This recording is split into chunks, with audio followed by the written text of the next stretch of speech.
La semana en RCR. Actualidad, entrevistas, comentarios del acontecer nacional e internacional en la semana de RCR TV.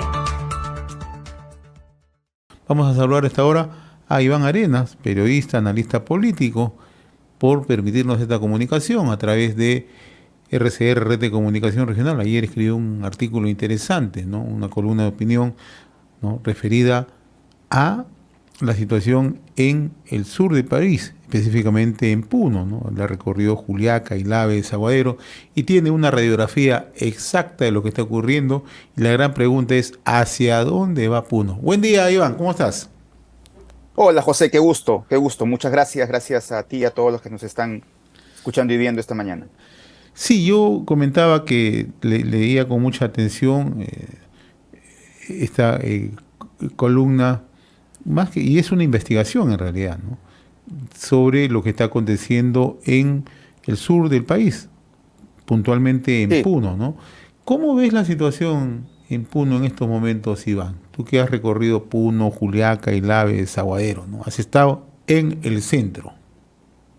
mira, yo fui a Puno, Ilave, Desaguadero, Juliaca, con el ánimo de saber y conocer qué exactamente está sucediendo en esta zona, una zona además compleja, política, social, cultural y económica.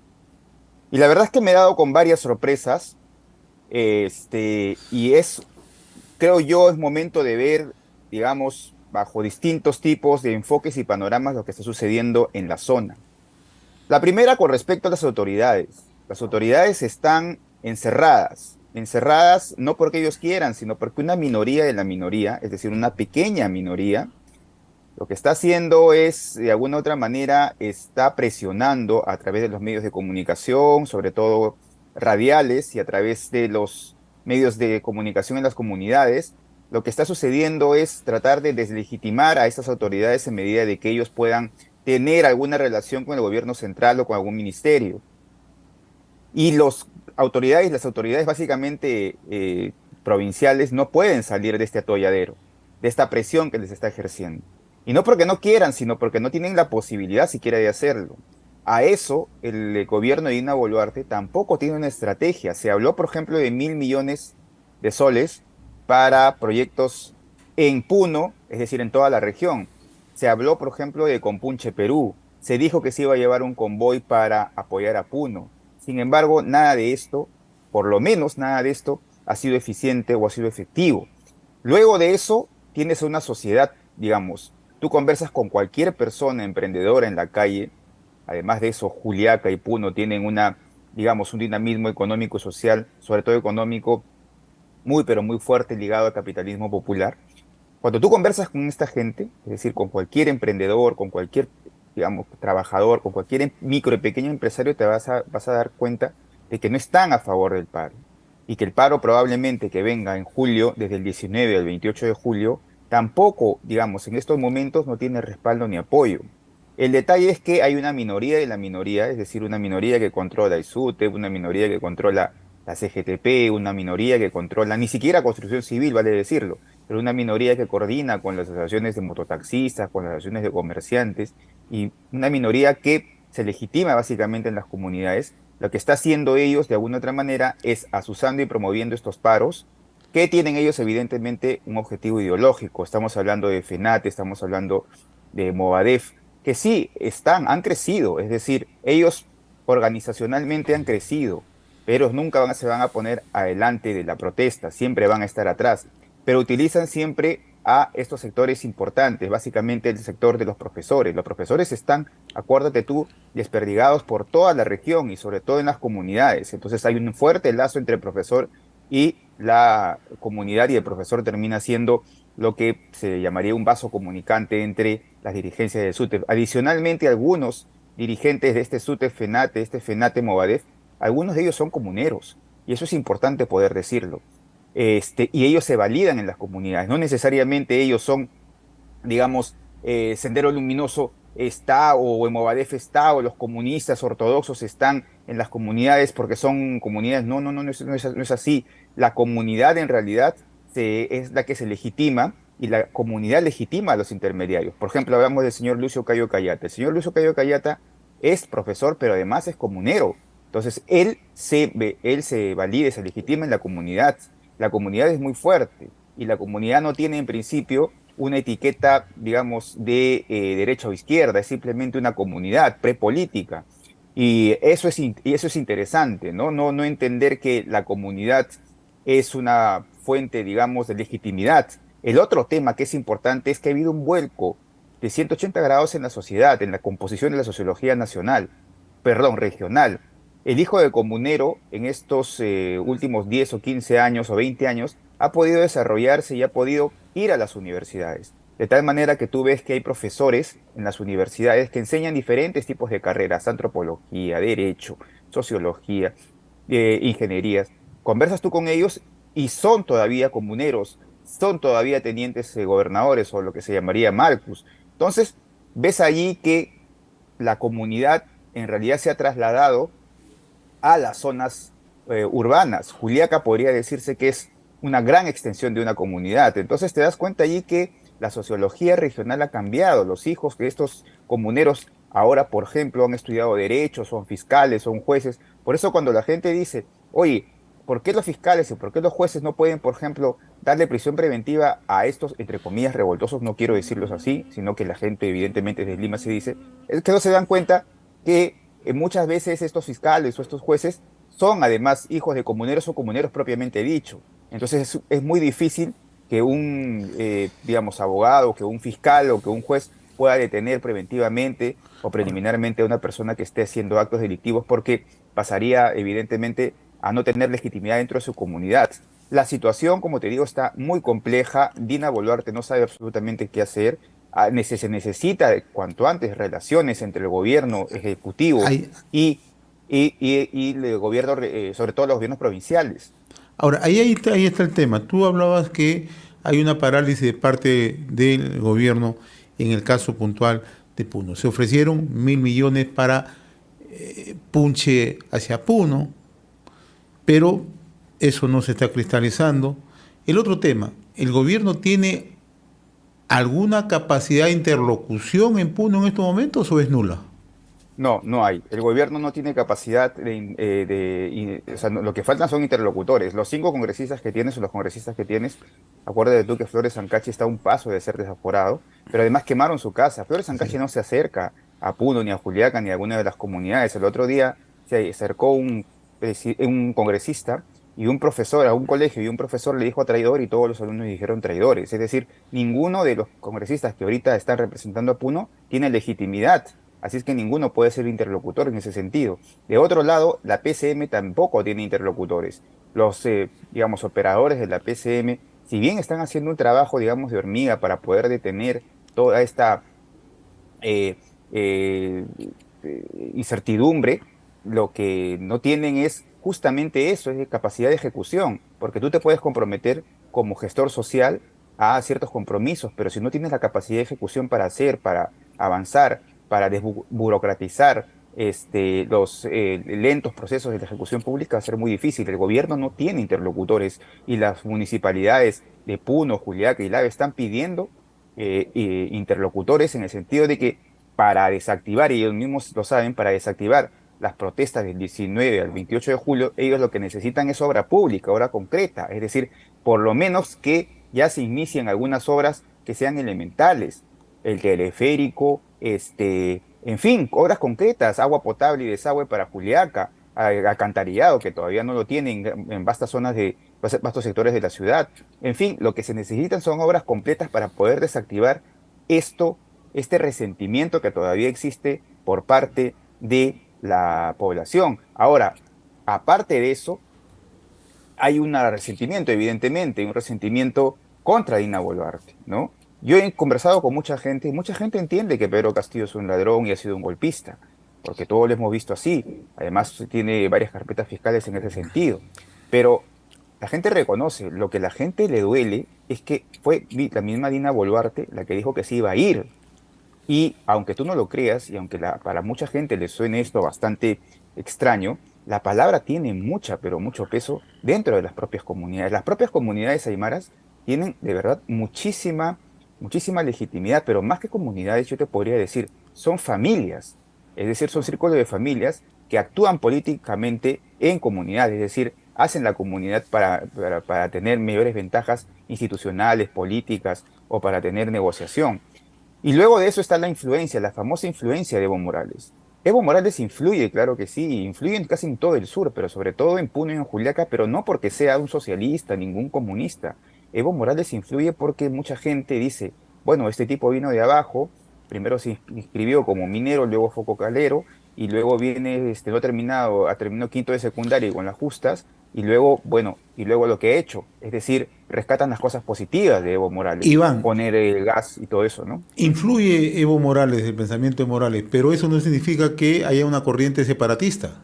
No hay una corriente separatista. Es decir, tú conversas con la gente, por lo menos con la gente del norte y del sur, que son ¿Ya? diferentes además, Así quechas y es. aymaras, y entre Así es. ellos además hay una comparación, entre ellos propiamente, entre ellos hay una comparación, pero tú conversas con la gente del sur, sobre todo con los aymaras, y te vas a dar cuenta que hay una profunda conciencia nacional, es decir, ellos entienden que son aymaras peruanos. Además entienden una cosa, yo he conversado con ellos, o sea, yo he conversado con muchos dirigentes de las comunidades, de algunas comunidades importantes, y ellos entienden que hay una diferencia entre Bolivia y Perú, y se dan cuenta que en Perú las cosas están mucho mejor que en Bolivia, hasta este momento. Pero también, como te digo, la referencia de Evo Morales es una referencia no separatista, no socialista, no comunista, sino por alguien que vino de abajo, que es aymara como ellos, y ha podido conducir un país, y sobre todo hay una cosa que es elemental, que ha podido, por ejemplo, poner el gas a domicilio con 14 soles, cuando en la zona está un balón de gas 45, 50 soles.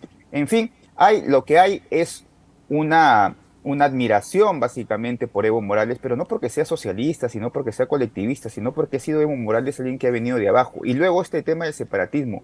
Yo no he encontrado, es decir, he encontrado a pocos que me dicen, bueno, somos una nación, que somos casi iguales, que somos, bueno, sí, tenemos la misma cultura, pero el peruano o el aymara peruano es finalmente peruano, es decir, en mucha gente hay una conciencia nacional. Lo que pasó en Desaguadero fue básicamente un malentendido entre las fuerzas de militares con los comuneros. Es decir, muchos, sobre todo en esta parte de Desaguadero fundamentalmente, las Fuerzas Armadas están deslegitimadas y la comunidad, como no había nadie en ese momento, no estaba el alcalde, entonces quisieron izar la bandera, pero la comunidad se molestó en el sentido de que no están legitimadas. Para ellos no deberían ser las Fuerzas Armadas, sino ellos quienes izan la bandera. Y entonces tú te pones a pensar, ¿qué sucede entonces en Puno y en Juliaca y en toda la región con respecto a las Fuerzas Armadas? Es que ellos mismos te lo van a decir. El problema de Puno no es un problema de las Fuerzas Armadas, no es un problema de militarización. El problema de Puno es un problema político, social y ejecutivo. Es decir, un problema que le compete básicamente al Estado y el Estado tiene que arreglar, pero el Estado, digamos, ejecutivo, ¿no? No le tiene que poner esta tarea a las Fuerzas Armadas. Las Fuerzas Armadas han hecho una tarea súper, pero súper eficientes, súper, pero súper respetando el Estado de Derecho, a pesar de que sería lo contrario, o a pesar de que algunos pongan en duda. Las Fuerzas Armadas están haciendo un trabajo grande, de tal manera que en los últimos días, en las últimas semanas, no ha habido enfrentamientos entre las Fuerzas Armadas. Las Fuerzas Armadas han entendido cuál es su posición, pero también entienden las Fuerzas Armadas, creo yo, que la salida en Puno no es una salida política, militar, es una salida política, es una salida social y fundamentalmente en esto tiene que estar el gobierno trabajando con interlocutores válidos, que dicho sea de paso existen. Cuando tú vas a las universidades te vas a dar cuenta que hay gente muy preparada. Yo he Sí. venido a conversar con gente que tiene 2 o 3 maestrías en España y que tiene, mira, fíjate, tiene mucha preparación en lo público, en el sector privado, y que tranquilamente podría ser parte de esta comisión o de esta alto comisionado para poder hacer ejecuciones de obras rápidas en Juliaca, Moquegua y Lave. La gente está esperando al Estado, y eso es una cosa importante decirte, José, la gente está esperando al Estado, y el Estado ellos no lo reconocen como el gobierno regional, ni el gobernador, ni siquiera con la municipalidad. La gente de pie está esperando que sea Dina Boluarte, es decir, el Ejecutivo a través de sus ministerios, quienes pongan agua potable, quienes pongan desagüe. Esa percepción de que el Estado sigue siendo todavía el presidente es una percepción muy fuerte y es una percepción que de alguna otra manera domina en este preciso momento el escenario político y el escenario social en una región muy compleja. Ahora, ya teniendo esta radiografía de lo que ocurre en Puno y proyectando una pretendida paralización entre el 19 hasta fines de julio del presente año. El gobierno no está entendiendo esta situación porque lo que está ocurriendo en Puno es de suma preocupación. Nosotros recogimos información y tú debes tenerla de primera mano, que hubo una reunión recientemente en Ayaviri y Melgar, ¿no? Concentraron Sí, claro que sí. claro. Entonces Claro que sí. a partir de ahí ya se están un poco delineando qué acciones se van a tomar, ¿no? Y El no son problema, acciones, sí, pero el detalle, lo que pasa es que hay unas cosas que es importante poder decir. En Ayaviri ha sucedido una cosa, se van a reunir nuevamente el 6 de mayo para tomar algunas coordinaciones más, pero lo que ha sucedido en Ayaviri después, es decir, post evento, ha sido un quiebre de la izquierda a así, nivel regional. Por ejemplo, el señor Félix Osaka, y te lo puedo decir porque yo he así es. conversado con Félix, a quien es mi amigo, yo lo considero. Félix Osaka acaba de decir que él, no acaba de decir, después de entrevistado, después del evento, él dijo que iba a sacar los nombres de las personas que pertenecen a los grupos terroristas o a los grupos de marxistas ortodoxos, porque gracias a ellos, es decir, por culpa de ellos, por responsabilidad de ellos, se han deslegitimado las protestas. Ahora todo el mundo piensa que son terroristas y que son comunistas y que son, en fin, miembros de Movadef. Entonces hay un quiebre en el mismo seno de las protestas, es decir, de este grupo que no está para nada compacto, para nada unificado ni sólido. Entonces, el 6 de mayo, el día 6 de mayo, nosotros vamos a estar expectantes, yo probablemente me vaya, porque, y eso va a ser, si no me acuerdo dónde va a ser, pero Yunguyo creo que va a ser, en Yunguyo, el 6 de mayo, y ahí va a haber un quiebre definitivamente entre los sectores, digamos, más moderados, como el caso, por ejemplo, del señor Félix Osaka, que ellos tienen una agenda, digamos, de desarrollo también, a pesar de que Él es sea el presidente de la cuenca de Coata, ¿no?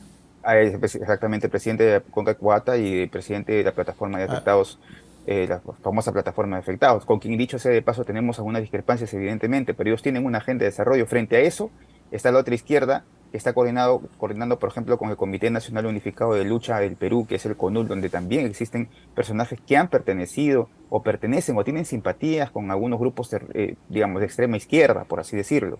Entonces, hay un quiebre, no hay una unificación, no hay no hay una sola unidad en el movimiento de la izquierda en Puno. Puno, si yo te podría decir una cosa, probablemente con toda la honestidad y con toda la sinceridad del caso, atendiendo además que esto no es un confesionario, pero te podría decir que la región Puno lo que yo he descubierto es que está muy, pero muy desunida, muy absolutamente desunida. Y ninguno tiene legitimidad suficiente como para poder imponerse frente al otro. No lo tiene FENATE, no lo tiene los dirigentes Malcus, por ejemplo, claro. con Rubén Darío Apaza, no los tienen en el norte, no los tienen, pues, lo único que tienen legitimidad siquiera para poder poner o para poder conducir una agenda, digamos, de protesta son las comunidades, pero en las comunidades también no son propiamente las comunidades, sino son las familias, sobre todo las familias del sur, que como te digo, tienen una agenda legítima para poder algunas cosas. A mí me parece muy interesante lo que está sucediendo en Puno, porque como te digo, yo he descubierto algunas cosas que para mí son interesantes. Las familias que son altamente emprendedoras, no tienen, alguien me dijo por ahí, Puno debería ser de derechas, pero olvidan que el término de derecha-izquierda es un término básicamente político y las comunidades son prepolíticas, es decir, en fin, hay muchas cosas. Ahora, Como te digo, En Puno hay de la izquierda. capitalismo popular, ¿no? Uy, Y es un capitalismo popular. Lo que no se llega a entender algunas cosas probablemente, varias cosas no se llegan a entender de Lima, ¿no? La así, primera es que Puno no solamente ejerce presión sobre Puno y sobre el altiplano, si no, sino además por Moquegua, Arequipa, Lima, Tacna. Entonces, Puno es una zona donde muchas de las personas han salido a migrar y retornan constantemente. Hay un ida y venida entre Puno, Moquegua, Puno, Tacna, Puno, Arequipa. y tienen Entonces, Puno, autoridades políticas de origen puneño que sí, han llegado claro, a ser alcaldes en Tacna, han llegado a ser alcaldes en Moquegua, en así Arequipa, es, gobernadores regionales y sobre todo las así comunidades es. aymaras, ¿no? Así es, exactamente. Entonces tú puedes entender que Puno ejerce mucha influencia en el sur andino, muchísima influencia. Uno dice, no, bueno, los puneños son una minoría, o Puno no existe, o Puno, o Puno pues, que es tienes una sola industria, que es una empresa minera, pero Puno, yo me pregunto cómo se puede decir eso, o sea, es decir, no podemos hacer eso. La influencia de Puno es vital, además, porque la influencia de Puno es además importante, porque bueno, es una región del Perú, son peruanos, en fin, a pesar de que se diga lo contrario. Pero yo no entiendo cómo mucha gente puede denostar esta región. Es una región que puede ser, mira, esta región es 3 veces más grande que Israel. Tiene oro, tiene estaño, Litio. tiene litio, tiene uranio, tiene, en fin, tiene turismo, tiene, en fin, tiene toda esta región para ser una región poderosa económicamente del sur, que de hecho lo es. Yo creo que Puno ejerce, mira, mucha gente me decía, no, Bolivia ejerce influencia en Puno, no es cierto. Yo sí particularmente me vengo con la intención de que son los puneños y son los juliaqueños, sobre todo Ilave, que es la zona de Desaguadero, que ejercen mucha influencia en, es al revés, me parece a mí, Mira, injerencia económica, básicamente, y ¿no? tanto es así que en estos momentos el fiel reflejo de cómo se está viviendo en Puno es que muchos bolivianos están bajando a Juliaca a comprar dólares por la crisis que se está presentando, y seguramente tú has visto ese fenómeno, ¿no? Por la crisis Claro que económica que se sí. está presentando en Bolivia, ¿no? Cuando Entonces, tú conversas, y a propósito me fui a una casa de cambios, te das cuenta que los pesos bolivianos están tirados para el suelo. Es decir, así es. en fin, lo que te digo es que para mí, probablemente sea cultural o probablemente sea social o a nivel comunal, pero yo sí creo que económicamente es Puno la región, sobre todo Puno Sur, de parte de Desaguadero y Lave, yo sí creo que ellos ejercen muchísima influencia en la parte de La Paz y todo eso. Yo sí creo que hay una conexión por ahí, pero yo sí creo que, menos Juliaca, más que nada Desaguadero y Lave, yo creo que hay una enorme conexión o enorme, digamos, influencia básicamente desde el Perú hacia Bolivia y no desde Bolivia hacia el Perú. Porque económicamente el peruano aymara se siente, digamos, mucho más. El peruano aymara es muy diferente de peruano aymara boliviano, es absolutamente distinto. Tú puedes comprender, puedes entenderlos, o sea, cuando culturalmente son muy distintos, socialmente son muy distintos.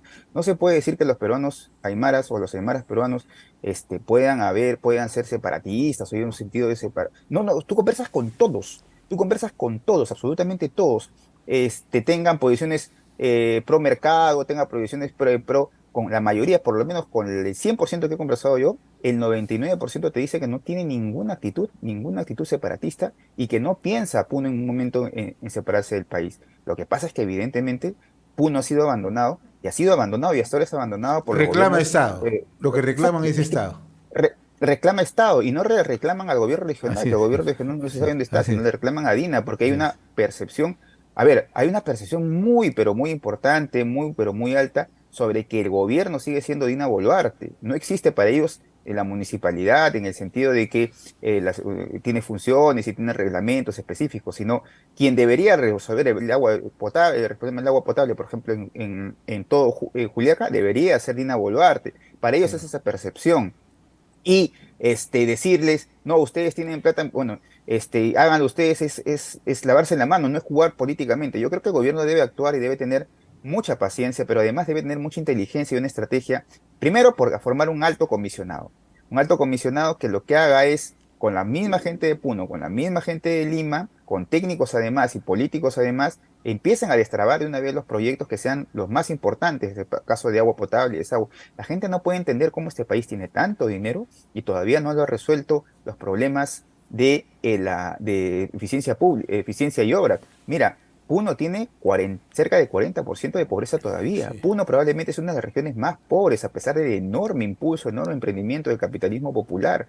Y hay gente que ya está pensando en esto. Por ejemplo, tú conversas con el alcalde de Puno, y el alcalde de Puno quiere hacer, por ejemplo, un foro Puno 2050, es decir, ya están proyectando su futuro hacia adelante.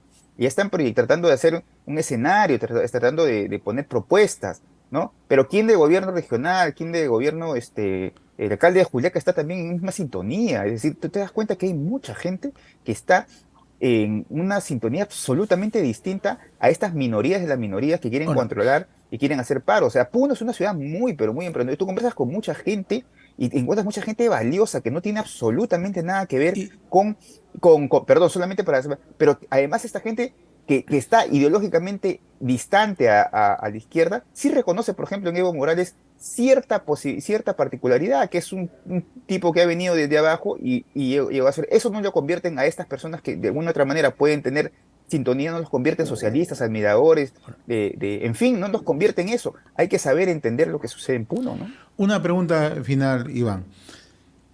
Gente que cree en capitalismo popular, gente emergente, gente que no puede ser considerada de izquierda, ¿por qué es que Puno siempre vota en favor de la anti-establishment? ¿Por qué? Sí. ¿Cuál es la razón? Sí. Es básicamente con el Estado. Yo he hecho esa misma pregunta a todos. Es decir, yo lo he hecho a todos. De hecho, presidente de la Cámara de Comercio, autoridades, alcaldes, le he hecho esa misma pregunta a periodistas. ¿Por qué Puno vota al anti-establishment? Porque Puno siempre va a ser anti-establishment en el sentido de que no ve que el Estado tenga alguna injerencia. Yo nunca he visto en una región, es la primera vez que veo en una región donde existe tanta percepción de que el Estado es el gobierno. Yo nunca he visto, o sea, de verdad, he conversado con mucha gente, siempre viajo por el país, y yo nunca he visto tan alta percepción en la gente, y en la gente además educada, académicamente, ilustrada, en fin, digamos, con la élite. Yo nunca he visto que tengan tanta queja sobre Lima, sobre el centralismo limeño, y en realidad, de alguna otra manera, ellos se quejan. Uno puede decir, no, pero ustedes tienen el dinero, ustedes no tienen, ejecutan, pero ¿a quién le piden cuentas? ¿Al gobierno regional? El gobierno regional no rinde cuentas. Que debería hacer, básicamente, debería impulsar. Y luego están los ministerios, es decir, no hay obra pública, el Estado los ha dejado. Y es por eso que ellos pueden votar pues tranquilamente por nuevamente un anti-establishment, sea de izquierda o sea de derecha.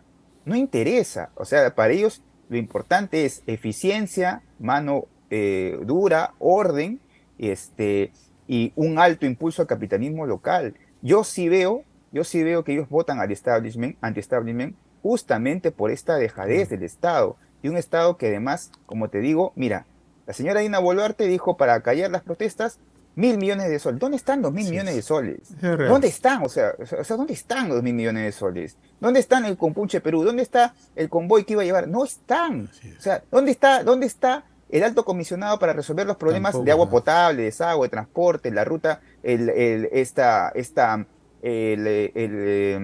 la carretera Arequipa-Puno, entonces y Moquegua que faltar por otro lado? ¿Dónde está? O sea, tú te pones a pensar y en realidad ellos van a votar por alguien que sea anti-establishment, que vaya en contra de Lima, porque ven que Lima evidentemente no tiene, mira, la señora Dina Boluarte no tiene la capacidad para poder llevar el Estado a estos lugares. Yo te aseguro, te lo digo, y esto me lo han dicho varios, si el Estado llega, se desactivan todas las protestas, pero el Estado debe llegar de manera inmediata. Claro. Si te vas a demorar en una obra de agua potable, te vas a demorar 2 o 3 años, mientras formulas el expediente hasta la culminación, eso es imposible. Entonces aquí se deben aligerar más rápido los procesos burocráticos, y lo que deben hacer es que el Estado llegue de una vez a los lugares más recónditos del país, donde existe además pobreza, ¿no?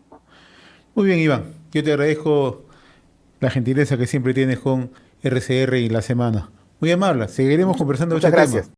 Hemos presentado La Semana en RCR TV